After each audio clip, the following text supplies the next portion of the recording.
একটি সন্তানের জীবনে বাবার স্থান পাহাড়ের মতো অটল এবং আকাশের মতো বিশাল। বাবার অভাব বা তার অনুপস্থিতি একটি সন্তানের জীবনে এমন এক শূন্যতা তৈরি করে যা অন্য কিছু দিয়ে পূরণ করা সম্ভব নয়। বাবাকে হারিয়ে ঠিক তেমনটাই অনুভব করতে পেরেছিল রাহুলের একমাত্র সন্তান সহজ। শ্মশানঘাটে বাবাকে শেষবার দেখার পরে হাউমাউ করে কান্নায় ভেঙে পড়েছিল সহজ। বাবার শূন্যতা যেন তাকে অসহায় করে তুলেছে, কেননা বাবা নামক বটগাছটা যার জীবন থেকে হারিয়ে যায়, শুধুমাত্র সেই বুঝে এই যন্ত্রণা, যেটা উপলব্ধি করতে পেরেছিল সহজ।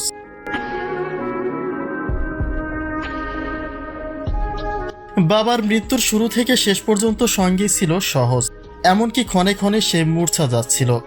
যে ছেলেটি বাবাকে ছাড়া ভালো থাকেনি একটা দিন, সেই বাবাই আজ তার জীবন থেকে চিরতরে হারিয়ে গেল।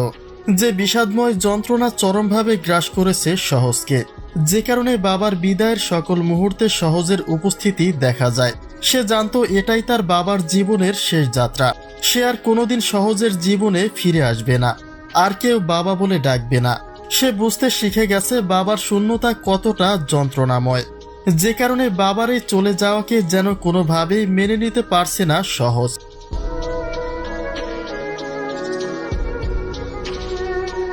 সহজের এই কান্নাই বলে দেয় যে পিতাহারা সন্তানের অনুভূতি কতটা কষ্টের হয়। শ্মশানঘাটে সে যাকে পাচ্ছে তাকে জড়িয়ে ধরেই কাঁদছে। যে মুহূর্তটা সিক্ত করেছে রাহুলের ভক্তবৃন্দ অনুরাগীদের। রাহুলের মৃত্যুতে ফুটে উঠেছে বাবার জন্য ছেলের নিষ্পাপ ভালোবাসা, কিন্তু অতি দুঃখের বিষয় বাবা তার আর কোনো ডাকেই ফিরে আসবে না। রাহুলের মৃত্যুতে স্ত্রী প্রিয়াঙ্কার তেমন কোনো শোকাবহ মুহূর্ত দেখা না গেলেও ছেলে সহজের আর্তনাদ আসলেই হৃদয় বিদারক। বাবার জন্য তার এই আহাজারি প্রমাণ করে বাবা তার জীবনে কতটা গুরুত্বপূর্ণ ছিল।